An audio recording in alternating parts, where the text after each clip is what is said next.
Piper सैरिका के founder और fund manager अभय अग्रवाल जुड़े हैं, उनसे बात करेंगे। अभय जी, गुड आफ्टरनून। अभय जी, ये क्या मान के चलें कि प्राइम मिनिस्टर मोदी ने एक सॉर्ट ऑफ वार्निंग दे दी है आगे आने वाले कुछ कड़े कदमों की तरफ, और क्या मार्केट इसी को लेकर अब इतना नर्वस दिख रहा है? जी, गुड आफ्टरनून अनुज। जी बिल्कुल। जब प्राइम मिनिस्टर खुद एक नेशनल प्लेटफॉर्म पे इतना स्ट्रांग मैसेज देते हैं तो आई थिंक डायरेक्शन एकदम क्लियर है कि थोड़ा लोगों को संयम बरतना पड़ेगा। और जो प्रॉब्लम है वो सबकी प्रॉब्लम है देश में। तो उन्होंने एक बड़ा मेजर्ड मैसेज दिया है, कोई ऐसी वार्निंग नहीं है। एक जैसे घर के बुजुर्ग एक सलाह देते हैं वैसी उस तौर पे है। पर I think market of course इसको रीड करेगा ऐसे एनवायरनमेंट में जहां पे जो वॉर की सिचुएशन है अभी भी बनी हुई है। तेल के प्राइस ऊपर नीचे होते रहते हैं, पर ऊपर नीचे जितना आने चाहिए उतने नहीं आ रहे हैं। जो रुपया है वो लगातार कमजोर हो रहा है। तो आई थिंक इन सब फैक्टर्स को एक साथ देखें तो एक नर्वसनेस तो है ही मार्केट में, ऐसे एनवायरनमेंट में भी जहां पे जो लार्ज कैप के रिजल्ट्स हैं वो इतने अच्छे नहीं आए हैं। तो आई थिंक थोड़ी नर्वसनेस मार्केट में लाजमी है। और मुझे लगता है इस मार्केट में इन्वेस्टर्स को भी ज्यादा ब्रेवरी दिखा के ओवर ट्रेड नहीं करना चाहिए। ओके, ये तो ट्रेडिंग पे बात हो गई। अब भैया गुड आफ्टरनून। लेकिन नंबर्स की आपने बात की, काफ़ी सारे नंबर्स डिसअपॉइंटिंग रहे हैं, जैसे कि एसबीआई फॉर एग्जांपल, हम थोड़ी देर पहले चर्चा भी कर रहे थे एक सेगमेंट में। एसबीआई के नतीजे सर इतने खराब, तो क्या यहाँ पर अभी आपको एक रेड फ्लैग नजर आ रहा है या फिर एक अच्छा मौका लग रहा है एक्यूमुलेट करने का? क्या नजरिया होगा?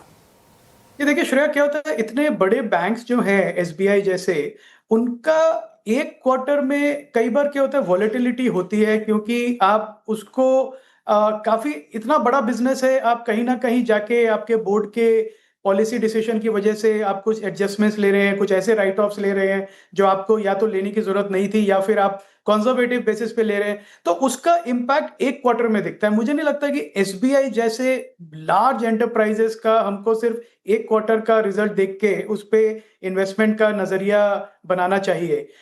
मुझे लगता है बैंक जितना मैं देख पा रहा हूँ बहुत अच्छे एक जोन में है।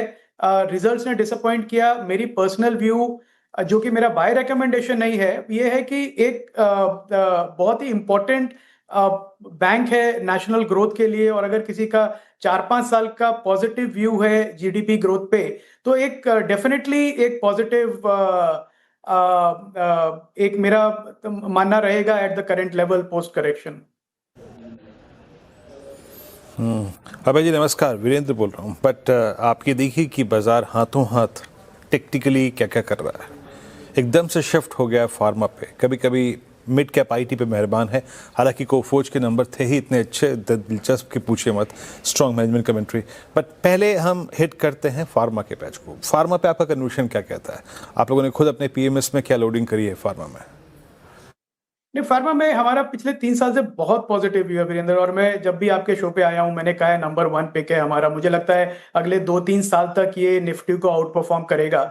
और इसके कुछ कारण है वीरेंद्र, जिसकी फंडामेंटल जिनकी अगर मैं बात करूं तो एक तो हमने देखा अक्रॉस द बोर्ड जितनी भी फार्मा कंपनीज हैं इंडिया में, उन्होंने पिछले 4-5 साल में इनोवेशन पे बहुत काम किया है। तो एक समय था कि जब हमारी कंपनीज थी वो सिर्फ कॉपी पेस्ट करती थी ऑफ पेटेंट मेडिसिन को, जो जेनरिक्स थे उनको लॉन्च करती थी यूएस में, शॉर्ट विंडो में पैसा बनाने की कोशिश करते थे।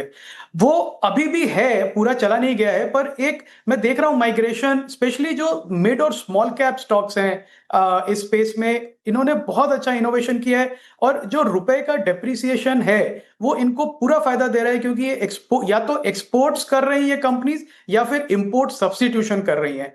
तो दोनों तरफ से इनको फायदा है। कैपेक्स हो चुके हैं और कैपेक्स होने के बाद अब ये कंपनीज जो भी हैं ये सारी की सारी बेनिफिट कर रही हैं अपने पॉजिटिव डिमांड आउटलुक से। मार्जिन्स भी इंप्रूव हो रहे हैं। तो मुझे लगता है फार्मा आउट परफॉर्म करेगा। जो हमारी कोर होल्डिंग्स है मॉडल पोर्टफोलियो में, मेरी ये बाय रिकमेंडेशन नहीं है, उसमें कंपनीज हैं दिवीज तो मेरे ख्याल से 10 साल से हमारे पोर्टफोलियो में है। उसके अलावा एक हमने करीब 6 महीने साल भर पहले सेनोरिस फार्मा करके गुजरात की कंपनी है जिसको हमने ऐड किया था अपने मॉडल पोर्टफोलियो में। और एक विंडलास फार्मा है हमारे पोर्टफोलियो में। और एक तीसरी चौथी कंपनी जो हमने रिसेंटली ऐड करी है वो है सकार हेल्थ केयर, जो अगेन एक स्मॉल कैप है गुजरात का।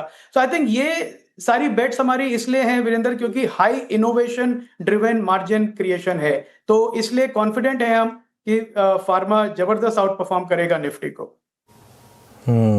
ओके, फार्मा ज़बरदस्त आउट परफॉर्म करेगा निफ्टी को, और वो हुआ भी है।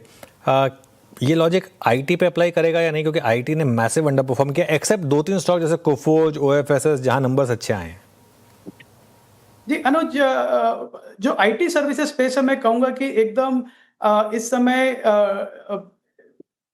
दो पार्ट्स में हम डिवाइड कर सकते हैं उसको। एक ऐसी कंपनी जो अभी भी पुराने मॉडल को ही, जो कि टाइम एंड मटेरियल मॉडल है, लोगों पे बेस्ड मॉडल है, उसी को बढ़ा रहे हैं, वहां पे वैल्यू नहीं है, ग्रोथ भी नहीं है, आपको 2-3% का भी शायद कांस्टेंट करेंसी ग्रोथ देखने को मिलेगा, उससे ज्यादा की उम्मीद नहीं है, और मार्जिन भी प्रेशर में रहेंगे। दूसरी कंपनीज ऐसी हैं जो, जिनका नाम आपने लिया, छोटी कंपनीज हैं, पर जो अगेन मैं फिर से कहूंगा, उस वर्ड को यूज करूंगा, इनोवेशन को ड्राइव कर रहे हैं, जहां पे इन्वेस्टर्स को दिख रहा है कि इनका मार्जिन भी बढ़ रहा है और इनको, इनकी डिपेंडेंस नहीं है हायरिंग पे, कि अगर आपको अपना बिजनेस बढ़ाना है तो आपको 5,000, 10,000, 20,000 लोग हायर करते रहने पड़ेंगे। तो अगर आप सेम स्ट्रेंथ ऑफ एम्प्लॉइज, जितने आपके एम्प्लॉइज हैं, सिर्फ उनसे आप अपना बिजनेस 20%, 25% साल दर साल बढ़ा सके, तो वो क्लियरली दर्शाता है कि आप इनोवेशन को ड्राइव कर रहे हैं, मार्जिन्स इंप्रूव हो रहे हैं, तो इन कंपनीज को डेफिनेटली मार्केट रिवॉर्ड करेगा।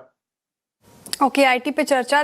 अभय जी, पीएम मोदी की स्पीच में ईवी अडॉप्शन को लेकर बात कही गई है, और लगातार हमने देखा कि सरकार की तरफ से ईवी को लेकर अब काफी सारे कदम उठाए गए हैं। अगर किसी को EV as a theme play करना हो तो कौन से स्टॉक्स पर बेट लगेगा?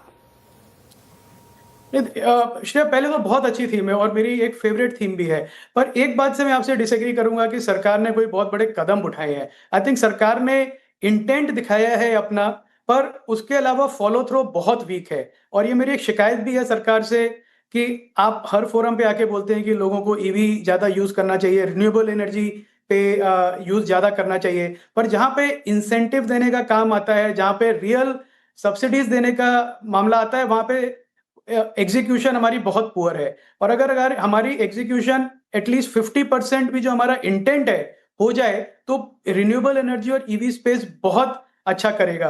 पर लिविंग दैट असाइड, क्योंकि सरकार के अपने चैलेंजेस हैं, पर एज अ थीम जहां पे भी इन्वेस्टर्स को दिखे कि स्टैंड अलोन ईवी कंपनीज हैं, 2-3 उसमें लिस्टेड है जो अभी भी लॉस में है, मैं उनको अभी बाय में नहीं रखूंगा, क्योंकि जब तक लॉस मेकिंग कंपनीज प्रॉफिटेबल नहीं बन जाती हैं, तो सिर्फ उम्मीद पे इन्वेस्टर्स को नहीं लेना चाहिए, काफी डिसअपॉइंटमेंट भी हो सकती है सडनली।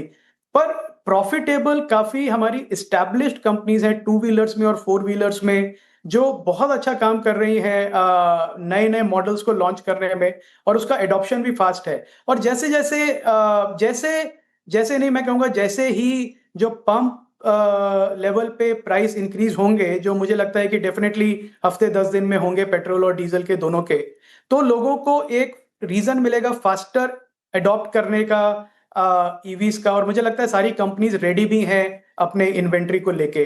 सो इस समय मैं कहूंगा कि आप पैसेंजर व्हीकल और 2 व्हीलर में जो भी एस्टैब्लिश प्लेयर्स हैं, आप किसी पे भी बेट ले सकते हैं। मुझे लगता है सब एक डिमांड अपटिक देखेंगे ईवीज की। ओके, ये अभय जी, ईवी लिए कि नहीं लिया आपने अब तक? बहुत संक्षेप में बताइएगा। मैं बिल्कुल लेना चाहता हूं, पर प्रॉब्लम है कि बिल्डिंग में चार्जिंग का इंफ्रास्ट्रक्चर नहीं है। मैं समझ बिल्कुल गया। लेना चाहता हूं। समझ गया, समझ गया।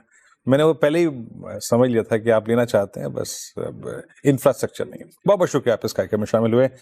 अनुज